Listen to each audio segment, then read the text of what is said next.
After this shift, the matrix can't track you. Say that out loud. Let it land like a stone in still water. The ripples you feel are not fear, they are information, an invitation and a warning wrapped together. The systems that have cataloged, predicted, and shaped your behavior for years were built to read a certain bandwidth. When you move off that bandwidth, they lose the map. They don't know what to measure. They can no longer predict the contours of your life with the old formulas. That loss of signal is liberation, and it begins inside you. If that line hits you, if something in your nervous system recognizes the idea as true, type "I'm shifting" in the comments. That small acknowledgement is more than words. In this context, it's a declaration of resonance. It registers in the field you inhabit. I'm going to be direct from the start. I call what I'm about to describe a bifurcation because it fits as a working image, like water boiling into steam, like a radio tuner moving off one station onto another. I call it a bifurcation because it helps translate experience into language. I want to be clear about my terms. When I say quantum bifurcation, I am offering an interpretation, a model for what I and many others have felt. This is not a physics paper. It is testimony, pattern recognition, and invitation. Ancient seers, indigenous prophecies, modern theorists, and my own strange mornings line up and point toward a single experiential fact. Something in the ground tone of life is changing. The way we were named, watched, and predicted is shifting with it. I was not prepared for how ordinary the onset would feel. One ordinary Tuesday, in the hour just before dawn, I walked the same route I always walk, past the corner bodega, the same graffiti, the same lamppost. It was raining in that flat, soft way rain does when the city has decided not to be noisy. I was thinking of nothing important, a phone call I had to make, the grocery list. Then everything tightened, like the held breath of a crowd, and a sound filled the edges of perception. A low, harmonic hum. Not musical exactly, more like a tuning fork pressed against the skull of reality. At first, I assumed it was the transit line beneath the street. Then the world did the strangest thing. Time decanted. Minutes stretched and folded at once. A light on the corner pulsed in a rhythm that matched the hum. I blinked and the graffiti looked older. The bodega sign read a word I had never seen before. A woman I had greeted every morning for months walked by me like a stranger, and then 2 blocks later recognized me and smiled as if she'd been waiting for me to be her neighbor again. My phone, which had been in my pocket, held messages from places I had not visited yet, memories that felt fresher than my present. Synchronicities piled up like a secret that kept deciding to reveal itself in small pieces. A song with the same chord progression as the hum on the radio. A stranger saying my name with the exact intonation I had used in a dream the night before. It was disorienting. It felt like the universe had shifted its furniture while I blinked. And yet, amid the vertigo, there was a steady clarity that passed through me like a tuning needle. Something had flicked me into a frequency the crowd wasn't using. The familiar predictive maps failed. People's expectations misaligned with my behavior. Systems that had always seemed to find me. Ads that showed up moments after I whispered a wish. Calendars that filled like rain in gutters. No longer read my signal the same way. When I say the matrix can't track you after this shift, I mean the metaphor of the matrix as the apparatus of social, technological, and psychological tracking, the set of conditioning protocols that expect you to move along certain rails. It is a metaphor for the architectures that sort, tag, and anticipate you, attention economies, predictive analytics, cultural scripts, inherited identities. None of those architectures are conscious conspiracies in the cinematic sense. They are patterns that require correlation to work. Change the correlation, alter the pattern, and the apparatus loses its calibration. If you are listening closely, you have likely felt small versions of this, a sense of being invisible in one room and luminous in the next, a sudden inability to fit into roles that used to bind you, repeated coincidences that feel less like chance and more like reconnaissance. Those are the first tremors of a larger phase shift. Let me give you a conceptual scaffold so you can hang your experience on language without mistaking the scaffold for the whole. Imagine a radio. The radio dial corresponds to a human field, your emotional, sensory, and attentional bandwidth. Stations are the cultural realities we share: work identity, family script, political narratives, habitual self-concepts. Most of life has been played out on a narrow band. The tuning knobs of technology, ideology, and habit compress us into that band because it's efficient for systems that rely on prediction. Now imagine the dial begins to broaden. The antenna receives harmonics that used to be noise, subtle frequencies that carry different possibilities. Some people are moving their antenna gradually, others are jolted overnight. For those who shift beyond a certain threshold, the station that once read them simply loses the signal. The machine keeps listening, but the signal it expects is no longer there in the form it recognizes. This is why, after a shift, you may notice that the usual trackers, literal and figurative, no longer see you in the way they used to. They register noise, mismatched metadata, or nothing at all. I call this change a bifurcation because it helps separate two trajectories, one that continues to be legible to the old systems, and another that moves into a lattice of different correlations, what some contemporary thinkers call higher frequency experience, what some traditions call reopening to original knowing. There are people in both trajectories who are kind, intelligent, and whole. This is not a moral sorting, it is resonance-based selection. If that sounds harsh, hear me. Resonance is not about value, it's about match. A violin string does not judge a drum for being different, it simply does not resonate with the same note. Some listeners will bristle at the word selection. When I use it, I do not mean a cabal of elites deciding fate. I mean a natural phenomenon. When a system's parameters change, certain patterns persist and others do not. Think of it as a tide. Those who stand on the rocks are wet, those who move with the tide find a different shoreline. The ethical weight falls on those who sense the shift early. Do you anchor compassionately, or do you wield your clarity as exclusion? The choice is personal and collective. There are several ways to model why this happens, and I want to name 3 lenses because each gives a different useful map. First, an interpretive physics lens. Some theorists propose that quantum systems manifest multiple potential outcomes that branch into different histories. If you accept as a metaphor a many worlds image, it helps explain subjective reports of timelines rearranging. I emphasize metaphor. This is not claiming laboratory-proven bifurcation of the planet. It is saying, if the world behaves like a quantum system in which possibilities bifurcate, then lived experience might bifurcate too.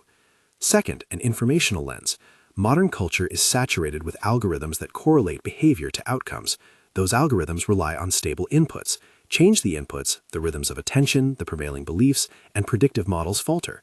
Third, an ancestral prophetic lens. Across cultures, there are descriptions of epical shifts where a community's field changes tone. Hopi corn-singing images, Vedic cycles of yugas, apocalyptic motifs of renewal. Those stories are not scientific descriptions, but they are persistent patterns across cultures that point to similar phenomenology: rhythm change, perception transfiguration, and reorganization of social roles. Use these lenses as interpretive frames. None is sufficient. Together, they offer the map useful enough to navigate the terrain. When my shift happened, I moved through each lens without stopping. I felt the physics in my bones. I saw the algorithms misread my presence in the small absurdities of daily life. I heard the echo of prophecy in the sudden clarity that certain cultural expectations no longer applied. The combination made the experience both terrifying and oddly mundane. Terrifying because the scaffolding you used to rely on can collapse. Mundane because you still have to do laundry, pay bills, and consider whether the plant in your kitchen needs watering. This is important. Evolution of consciousness does not free you from practical responsibilities. Do not abandon medical advice, legal duties, or the care of those who depend on you because of an inner shift. Use insight to inform action, not as permission for avoidance. If you are navigating health or legal issues, seek professional guidance. Being untrackable in a metaphoric sense does not exempt you from the very real logistics of life. That line is ethical and practical. Change your field, keep your due diligence. One of the clearest ways this shift announces itself is through what I call signal behaviors, repeating patterns that, when you know them, let you say, "Ah, this is not just a mood, this is a phase change." These signals are not diagnostic in a medical sense, they are phenomenological markers. Over time, I collected stories from others and mapped frequent motifs. Later, I will name 8 unmistakable markers that have appeared across independent accounts. markers you can use to orient yourself. For now, let me tell you 2 micro-signals I experienced that cut through the confusion.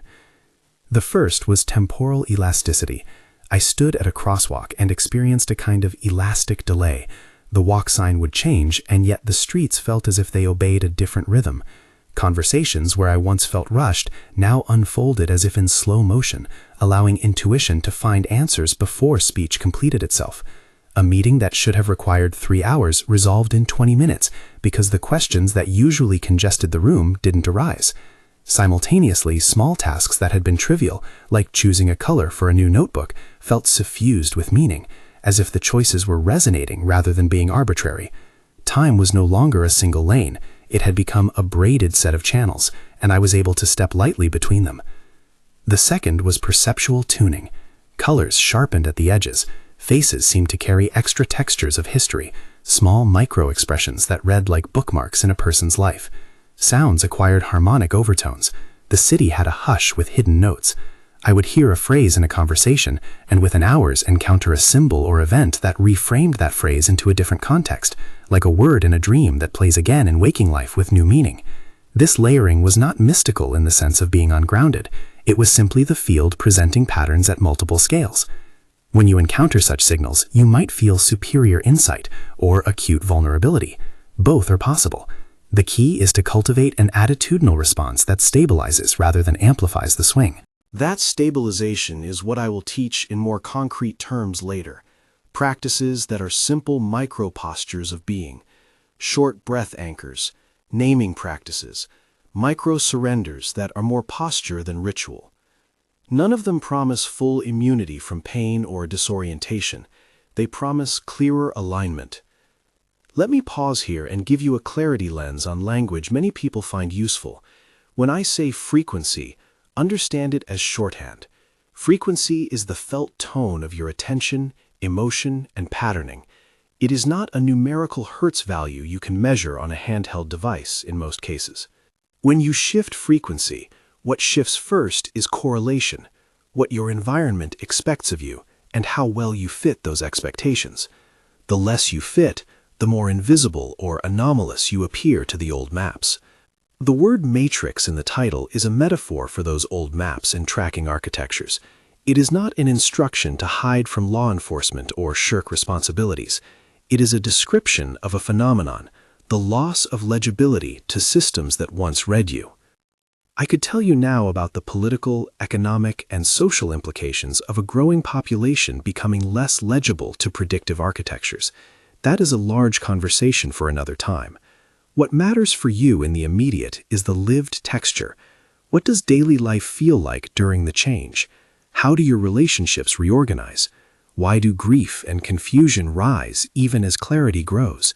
How do you ground in ordinary responsibilities while your inner world rearranges itself? Here is a piece of language I learned the hard way: between space. It is the gray corridor you find yourself inhabiting after the familiar structures have lost their hold, but before the new field has full expression. Between space is messy. People will mistreat you because you no longer behave predictably. You will mourn the loss of roles that kept you safe. You will also notice openings where new relationships, creative projects, and ways of working begin to assemble with near miraculous speed. Between space requires a new set of skills: tenderness for yourself, sternness about boundaries, and an esoteric competence in noticing pattern rather than reacting to each anomaly. I remember one night sitting on the stairs outside an old friend's apartment, palms pressed to the concrete, feeling like a lamp whose bulb had turned from incandescent to ultraviolet. I couldn't sleep. My phone buzzed with text threads that made no sense. People from my past sent links that seemed keyed to the hum I had felt earlier. I felt grief for the version of me that had been legible, someone who could be called upon predictably, who fit into calendars and waiting rooms without friction. At the same time, a small, unshakable excitement rose. There were possibilities appearing faster than my language could name them. When you are in this between space, one of the most destabilizing experiences is relationship reorganization. Partners, friends, coworkers, people you never imagined would leave your life may drift away. Others, who once seemed peripheral, may re-enter with roles that feel as if they were always meant for them. This is not punishment or reward. It is resonance sorting. The ethical responsibility here is to avoid trying to force others into your new field. You cannot carry someone into a frequency where they have no resonance. You can, however, show up as steady presence and create invitations to meet if they choose. The choice remains theirs. I want to be emphatic about one safety line here. You must not use spiritual language to avoid hard boundaries or to dismiss the needs of dependence. If someone relies on you for food, medicine, or safety, your inner shift does not obviate that duty. Continue to ensure their well-being while you navigate your process. If you feel overwhelmed, seek practical support. The metaphysics of being seen by or invisible to an old system does not replace concrete care. There is another phenomenon I will name here because it is both subtle and catalytic: morphic resonance. Use that phrase as a heuristic. As an idea popularized by some contemporary thinkers, it suggests that patterns of form and behavior become easier to adopt once a threshold of others have embodied them. Put more simply, when enough early adopters hold a frequency, it becomes easier for subsequent people to resonate into it. This is why the role of early shifters carries ethical gravity. You are not being called to proselytize. You are being asked to embody. Your internal coherence becomes a beacon, not a lure. Live the frequency, practice steady boundaries, tend to your field. That is how you help without coercion. During my first months after the shift, small acts of embodiment had disproportionate ripple effects. I would walk through a neighborhood carrying a certain stillness and notice a subtle loosening in the posture of others, fewer hurried breaths, softer faces. Once, I sat in a cafe and simply allowed my breathing to lengthen. Within an hour, a stranger I had never seen before returned my smile with a relief on her face that she later described as like coming home. These are not grand miracles guaranteed to repeat. They are the product of coherence meeting openness. They show how morphic fields are sensitive to early adopter anchors. Even as I became more fluent in describing phenomenology, I remained cautious about claims. I never told anyone, "You will ascend," or "You will be immune from suffering." That would be both inaccurate and irresponsible. Shifts bring new joys and new vulnerabilities. You can be freer and more exposed simultaneously. The courage the shift asks for is to hold both truths: that you may encounter liberation and loss, that your field may expand while practical life requires care. You might ask, what does daily life look like practically when you are moving into another frequency? How do you buy groceries, keep a job, listen to your loved ones when your interior climate has changed? There are simple behaviors that became my scaffolding. They are not magic spells. They are micro-habits that steady the nervous system and increase the likelihood that your field will remain coherent enough to act. A few I can name now: a 3-breath anchor before any conversation that feels charged, a half-minute pause after receiving news before reacting, a nightly inventory of 3 alignments, moments in the day when you felt clear, and 3 griefs you acknowledge. These acts are short, repeatable, and actionable in the context of a busy life. They do not require ritual or exotic tools. They require attention and the willingness to be present. I don't want to go faster than the narrative needs. There is more to say about the mechanics of how the matrix loses track, about the 8 signals that confirm you are shifting, about 7 keys that help stabilize you in the new frequency, and about the activation practices that can be used to center your field. I will walk through each in depth. I will tell more stories of people who moved quietly into being untraceable to old systems, and of those who remained fully present in the previous band. But before I go further, I want to return to an ethical cornerstone. Do not weaponize being untrackable. Do not use the language of invisibility as a way to avoid obligations or to withdraw care. Do not claim superiority. The phenomenon I describe is not meritocracy, it is resonance. Resist the temptation to let spiritual identity become a hierarchy. Treat every person you meet as a being with dignity and choice, whether they share your frequency or not. There is a moment that has been coming up in conversations among early shifters that I will describe because it often marks a hinge. You will notice a choice point. It won't always be dramatic. Sometimes it will arrive as a question under your breath. Will I commit to this unknown? Or as a practical fork. Do I stay in this job that feels strained, or do I shift my career? The scale of the choice is less important than the integrity with which you meet it. To commit does not mean you cast off prudence. It means you orient your intention and actions towards coherence. To decline does not mean you have failed. It may mean your path is still unfolding in a different cadence. As that choice point approaches for many, people will seek anchors, confirmations they can hold as true. In the next part of this transmission, I will give you a clear diagnostic checklist, 8 signals that, when present together, strongly suggest you are transitioning into a new frequency. I will tell micro-stories for each signal so you can recognize them in yourself and others. I will also lay out 7 concrete keys to stabilize your field, practices you can use in the middle of life that do not require isolating retreats or dramatic lifestyle changes. For now, I will leave you with a sensory invitation. In the next minute, stop reading and place your hand on your chest. Breathe in slowly for 5 counts. Hold for 2. Exhale for 5. Notice the hum beneath thought. Notice the subtleties of temperature and tone in the room. Let any expectation pass. Hold the sense that you are already in the process of moving, even if you do not yet have words for it. If the sentence, "After this shift, the matrix can't track you," resonates, carry it not as a shield, but as a task. Maintain tenderness, keep your commitments, and practice coherence. There is a signal at the edge of my awareness now, a pattern of knocks in the world that feels like an invitation to go deeper. I will map what I learned next, the mechanics in detail, the 8 signals that orient you, and the 7 keys that help you stabilize. For those who are ready, we will also approach a short felt activation that is not about theatrics, but about subtle recalibration. The work ahead is practical, ethical, and tender. It asks for presence more than belief. Listen for the hum. Note the places where time softens. Keep your hands in the world even as your antennae widen. The matrix is only as effective as the coherence you granted. When you change coherence, you change the relationship entirely, but only if you are willing to do the quiet work of tending the field that holds you. We left the air humming. Let me now pull that hum into something you can use, a map of how the machinery loses its read on you, how you can recognize the change, and what to do with the dissonance that follows. I will be specific, practical, and tender. I will also repeat one essential safety. This framework is interpretive. When I name physics-like processes, I am offering metaphors and models that help make sense of experience, not declarations of laboratory proof. Hold the language lightly. Hold the care for your life firmly. Mechanics. How the matrix loses the map.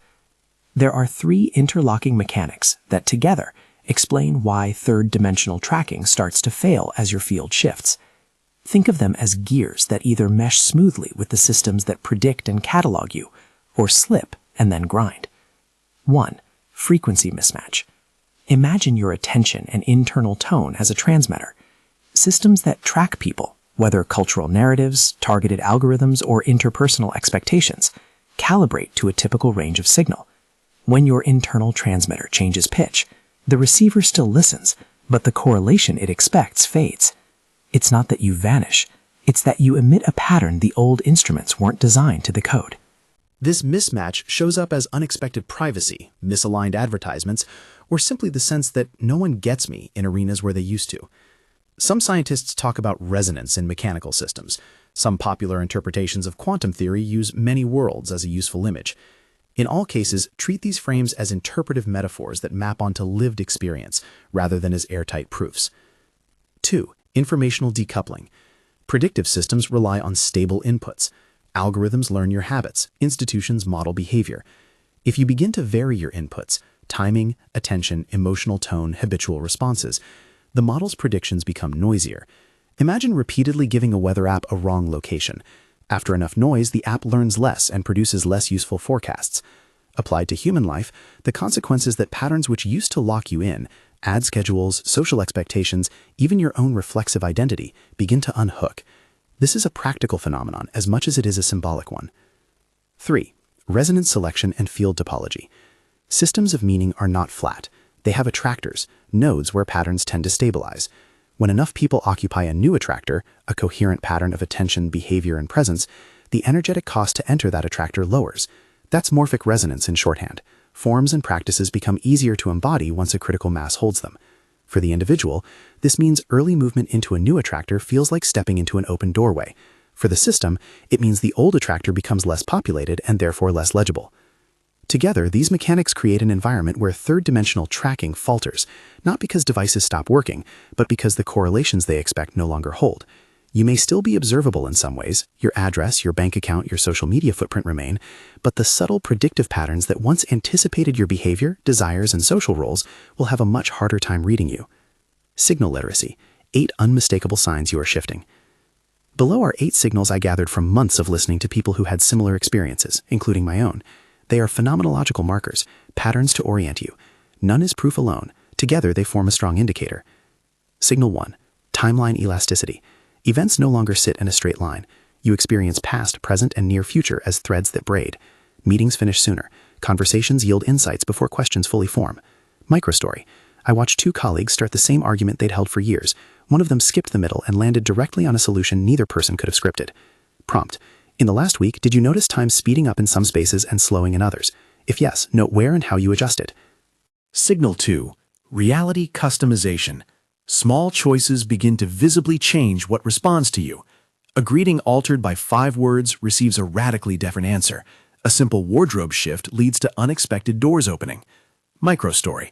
A friend changed the phrase she used to introduce herself at networking events, 3 syllables, and suddenly different people sat at her table. Prompt. Have small, intentional shifts in your presentation created disproportionate changes in what you attract. Signal 3. Dimensional bleed-through.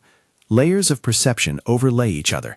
Dreams show up in waking life as clear symbols. A memory that felt closed opens like a file.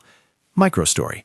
One listener described walking into a room and feeling the emotional echo of someone who had died there decades before, a palpable texture that informed a choice she made that day. Prompt. Do you experience dream images integrating into the day with actionable clarity? Signal 4. Soul memory resonance. Certain places, objects, or people trigger recognition that feels older than your biography. It's not nostalgia, it's an alignment with a deeper pattern. Microstory. I encountered an elder artisan who spoke a phrase I'd used in a dream months earlier. The phrase carried a direction for a career shift. Prompt. Are you receiving directional signals from non-logical sources, symbols, recurring phrases, inexplicable recognition? Signal 5. Increased energy sensitivity. Your nervous system widens and quickens. You notice electromagnetic sensitivity, shifts in temperature, and the way other people's moods affect you. Microstory. In a crowded coffee shop, I could map the room's emotional topology simply by where my attention softened. I could see the energetic knots and avoid engaging them unnecessarily. Prompt. Is your physical sensitivity to subtle environmental cues higher than before? Signal 6. Relationship reorganization. Patterns of association rearrange, sometimes painfully. Old bonds loosen, new ones appear. Microstory. Someone I knew since college distanced themselves not because of conflict, but because our rhythms no longer matched. A neighbor I'd barely met became a collaborator overnight. Prompt. Which relationships have shifted and what new openings have arrived as a result? Signal 7. Magnetic pull. You feel drawn to people, places, or practices without clear rationale. The pull has a gravity that reorients choices. Microstory. I felt a persistent magnetic draw towards a coastal town I'd never considered living in. Within a year, an opportunity arrived that pulled me there for a week-long lab, which reconfigured ongoing work. Prompt. Notice attractions that recur across months. Are they directional or merely curious? Signal 7. Reading this transmission. Self-reflexive signal. You are here, listening to these words. That alone is a resonance marker. Microstory. Many early shifters report that the very act of seeking accounts for an accelerant. Curiosity and attention act like antennas. Prompt. If this message landed on you at a charged moment, consider that as one thread in a pattern. Each signal comes with moral nuance. For instance, increased energy sensitivity is a gift and also an invitation to develop containment practices. Relationship reorganization requires tender boundaries and clear communication. Use the prompts as checkpoints, not verdicts. 7 keys to stabilize in 5th-dimensional frequency. Below are practical keys, offered as ways of being rather than ritual prescriptions. Each key has micro-practices you can integrate into ordinary life. None guarantees smoothness, all increase coherence and reduce avoidable disruption. Key 1. Release density, micro-surrenders. Density is the accumulation of stories, obligations, and unprocessed emotion that anchor you to old attractors. Release is not abandonment, it's decluttering at the energetic level. Practice. Choose one repetitive story you tell yourself about failure, lack, or identity. For 3 days, when the story arises, say to yourself, "Thank you for trying to keep me safe. I release this script now." Do this privately, without dramatizing it. Micro-practice. 3 exhalations out through the mouth while picturing the story loosening its grip. Key 2. Time rating. Expand beyond linear time. Learn to act from braided time. Perform small actions that treat past, present, and future as informants, not masters. Practice. Keep a single page in a journal. Column 1, past signals. Column 2, present resonance. Column 3, future invitations. Each night, write 1 line in each column. Over weeks, you will notice patterns forming. Micro-practice. Before decisions, take 30 seconds to imagine how this action might resonate across your braided timelines, then choose from coherence. Key 3. Energetic sovereignty. Define the borders of your field and practice polite repelling of invasions. Sovereignty is not isolation, it is clear containment. Practice. A short phrase to use internally before entering charged spaces. This field is mine to steward. Micro-practice. Place your feet on the floor, breathe in for 4, out for 6, and feel the edge of your field solidify. Key 4. Embrace paradox. The new field will hold apparently contradictory realities, increased clarity and deeper grief, more agency and less control. Practice. When you feel cognitive dissonance, say aloud 2 truths that seem opposed. For instance, I am safe and I feel grief. Allow both to be present. Micro-practice. A 3-breath anchor followed by naming 2 truths. Key 5. Follow frequency over form.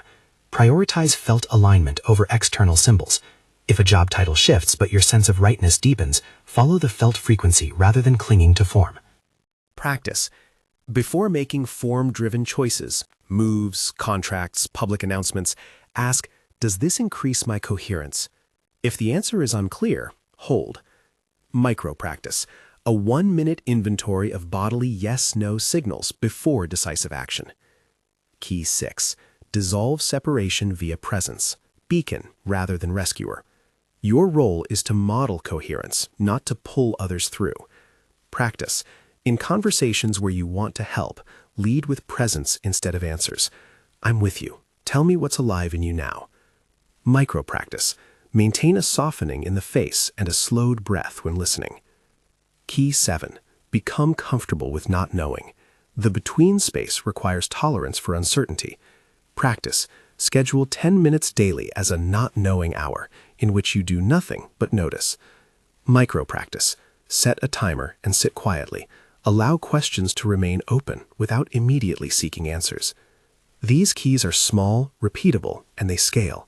They are not arcane rites, they are habits of attention that shift the operating temperature of your field.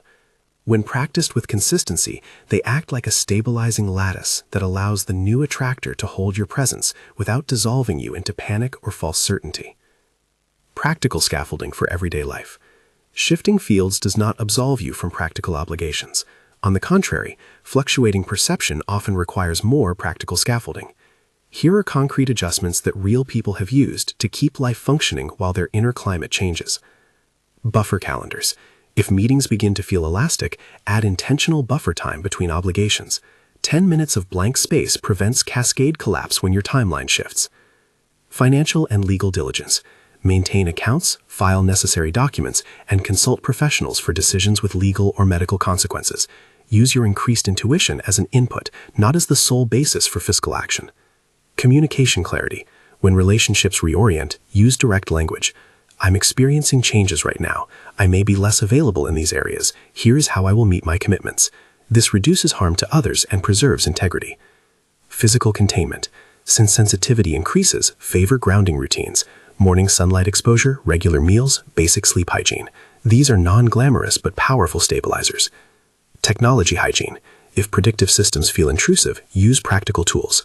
Update privacy settings, maintain clear digital boundaries, and consider small changes like turning off push notifications during focus periods. Community scaffolds. Find one reliable person or small group who can offer practical help when disorientation spikes. Someone who understands that your shifts are not irresponsibility, but flux. If unavailable, seek professional support. Between space, tending grief, reorganization, and moral complexity. The between space is where the old map has slid away, but the new terrain is not yet fully mapped. It contains grief, bewilderment, relief, and sometimes loneliness. I will name practices that held me during this liminal corridor. First, ritualized acknowledgement of loss. You do not need to invent drama. A simple nightly naming of one thing you miss and one way you will care for that missing thing is enough to begin integration. Example: I miss the dependable colleague who always laughed at lunchtime. Tonight, I will write them a note of gratitude and schedule coffee if it feels possible. Second, compassionate boundary setting. When people expect your old responses, say plainly, I'm in transition. I can't meet that expectation right now. Offer alternatives that preserve care. I can't manage that overnight guest this week, but I can check in twice. This preserves obligations without defaulting into old patterns. Third, grief as a teacher. Treat sorrow as curriculum material rather than a failure. Ask, what is grief asking me to release? Answering this often reveals practical work, letting go of debt, changing a routine, or learning new communication skills. Fourth, avoid spiritual bypassing. Do not hide pain under positive language. Compassion requires telling hard truths to yourself and others. Fifth, maintain safety lines. Never use your inner shift as a reason to neglect those who rely on you. Ensure dependence's needs are met. If you feel overwhelmed, call out for help. This is ethical and practical. Morphic resonance and the social ethics of early adoption. When enough of us hold a new pattern, it becomes easier for others to tune in. That is a superpower with moral obligations. A few clear ethics for early adopters. Embody, don't preach. Your coherence is the offering. Coercion is a misuse. Provide infrastructure, not pressure. If someone wants to explore, offer tools, not judgment. Example, host a weekly listening circle rather than a conversion talk. Respect autonomy. Some people will not resonate, and that is their valid trajectory. Maintain dignity for them. Share practical resources. If you advocate alternative health approaches, ensure people know to consult professionals as needed. If you model unconventional work patterns, provide practical checklists so others can assess risk. Guard against spiritual status games.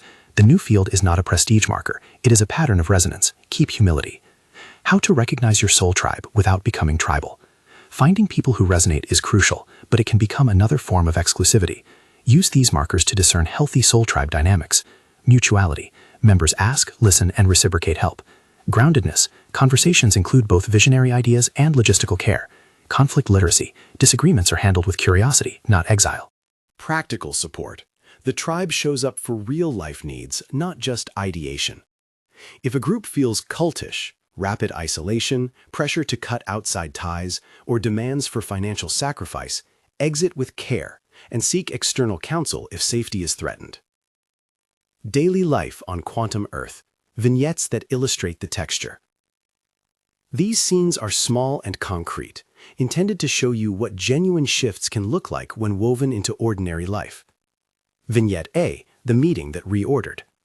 At a nonprofit board meeting, a persistent issue had stalled work for months. The usual pattern would have been a 3-hour debate. Instead, someone paused, asked a new clarifying question, and within 30 minutes, the board shifted the operating assumption completely. People walked out with a new sense of ease and surprise at how quickly the block dissolved. The shift wasn't mystical. It was more like someone retuned the room's attention. Vignette B, the parent who softened. A parent in transition found that the bedtime fights with a teenager eased not by argument, but by presence. By replacing reactive correction with a 5-minute nightly check-in, anchored by the same breathing pattern each night, the parent created an attractor of safety that reconfigured the teenager's pushback into curiosity. Vignette C, the city walk. In a borough once noisy with anxiety, a small group practiced synchronized breathing in a public square for 10 minutes. Over weeks, passerby remarks shifted from irritation to curiosity, then to invitations. Impact is never guaranteed, but repeated coherence can have ripple effects in ordinary public life. Irreversibility and recognition, the internal proof. At some point, you will stop using external validations to check your state. The point when you recognize the internal temperature of your field, when you have less need to be seen in old ways, is the irreversibility marker. It is not dramatic. It is quiet. You may still interact with legacy systems, but your internal metric moves from external legibility to felt rightness. That is the internal proof. The choice point, and how to meet it. The choice point will present itself as an invitation to commit, a job shift, a relocation, a public statement, or simply an internal decision to align. Here is how to meet it with integrity. 1. Slow the process. Use the 3-breath anchor and time braiding practice. Give yourself at least a few cycles, short repeatable intervals, before making irreversible moves. 2. Gather data. Not just visions and dreams, but practical inputs, financial projections, support systems, childcare plans, and health checks. 3. Make small, reversible experiments. Trial runs preserve agency. Test a work model for 6 weeks. Sign an agreement with an exit clause. Try co-living for a month. 4. Engage counsel. Trusted mentors, legal advisors, accountants. Internal commitment is necessary. External scaffolding is responsible. The activation. Subtle, sensory, second-person prompts. This is a short, felt activation. No promises. Use it as a subtle recalibration if it resonates. If you are driving or in a situation that demands attention, skip it and practice later. Stand or sit with a grounded posture. Bring your palms to rest where they feel natural. Breathe slowly. Inhale for 4 counts, hold for 2, exhale for 6. Allow your attention to land in the place behind your sternum, the center of felt presence. Notice the hum beneath thought. Imagine a thin, warm light at the center of that hum. Breathe into that light. With each exhale, feel any rigid story soften by one tone. Softening is not surrender to chaos. It is making room for new coherence. Now visualize a radio dial. The needle is moving, not frantically, but with gentle curiosity. Picture the needle finding a station that matches the tone of your breath-filled light. The machine continues to listen, but the pattern you emit is different. It may be static to some systems, music to others. Hold that image for 3 breaths. On the next exhale, anchor with a phrase, I choose coherence. Say it aloud or think it. Notice how the body answers. If grief or fear arises, breathe toward it with kindness. If joy appears, let it enlarge. Finish with 1 long exhale and place your hand on your heart. Trust the small signal. That is enough. Ethical reminder. Keep responsibilities. A necessary line. Do not interpret any inner activation as permission to neglect obligations. If you have dependents, ongoing medical needs, or legal responsibilities, attend to them. Use intuition as an input rather than the sole decision maker. If you are navigating health concerns, consult a licensed professional. If finances are in question, seek practical counsel. Spiritual insight and practical duty are parallel, not substitutive. The role of community and transmission without coercion. Transmission happens when you model coherence. You do not need to sell a worldview or convince skeptics. The ripples come from steadiness. Some practical ways to transmit kindly. Host regular community containers focused on practice, breathwork, time-braiding exercises, practical skills, rather than doctrine. Share small utilities, templates, journal pages, boundary scripts, so others can experiment responsibly. When asked for help, offer options. I can share what works for me, but here are 3 practical steps to test it. This respects autonomy. Protect members who are vulnerable. Ensure no exiling or shaming happens in the name of being awake. The language we use matters. Avoid absolute pronouncements like everyone must or no one can. Use invitational phrasing. If you are curious, try this. Keep humility as a vivifying practice. The social consequences and how to hold them. As patterns shift at scale, institutions that rely on predictable legibility will strain. That is not a call to panic, but a call to preparation. Build local networks of mutual aid, keep your civic responsibilities active, and participate in practical conversations about housing, care, and governance. The early shifters who stabilize systems that are compassionate and pragmatic will have outsized influence on how the collective recalibrates. Now, one final integrative task. If you are still here, do this simple alignment exercise. Take 5 minutes. In that period, 1. Sit quietly and breathe as in the activation. Inhale 4, hold 2, exhale 6. 2. Bring to mind 3 micro anchors from your day. Moments when you felt clear, small actions that steadied you, brief kindnesses you witnessed. 3. Name aloud or inwardly 1 practical step you will take in the next 24 hours to meet a responsibility. Pay a bill, call a relative, refill a prescription, schedule a professional consult. 4. Finish with the phrase, I choose coherence with care. This short loop ties inner calibration to outer duty. It is how the shift becomes embodied rather than merely aspirational. The final gathering and the field you seal. We began with the line, after this shift, the matrix can't track you. Now, allow me to close that circle with a practical, ethical seal. The matrix metaphor names the systems that expect a certain correlational logic.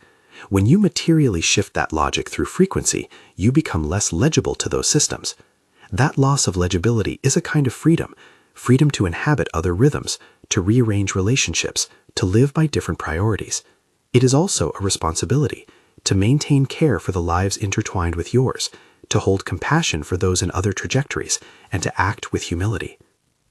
If this transmission landed and you feel the call to commit, make one declaration that is both symbolic and functional. In the comments below, type, "I am the 1%, not as a boast, but as a field declaration. It is a practical act. It signals to yourself and others that you are choosing to live by frequency-aligned practice while honoring the responsibilities of a shared world. If you do this, mean it as a vow to embody coherence, not as a claim to spiritual superiority. As you move forward, remember these threads. Tend your field, keep your commitments, practice small stabilizing acts, and foster community without coercion. The hum you felt is not an escape hatch. It is a call to stewardship. Change the coherence you grant the matrix, and its map will no longer fit you. That is liberation in practical terms, the ability to move through life with less expectation of being read and more power to author your own pattern. Close with breath. Stand or sit. Plant your feet. Soften your spine. Breathe in ease. Breathe out obligation that is no longer yours. Feel the tiny difference in posture, the shift in tone behind the sternum. Carry that difference into your next conversation, your next care duty, your next small decision. The systems will continue to hum. You will not always be free from pain, but as you practice the keys here, release density, braid time, steward your sovereignty, welcome paradox, follow frequency over form, dissolve separation through presence, and embrace not knowing, you create a living field in which the old tracking apparatus finds less to predict. The matrix cannot track you after this shift because you are no longer calibrating yourself to its grammar. You are writing your own. If that landed, declare in the comments now, "I am the 1%. Let that be the public seal of a private vow, to embody coherence with care, to keep the practical vows of life, and to be a steady beacon rather than a coercive force. Move forward with gentleness, courage, and humility. The field is changing. Tend yours well.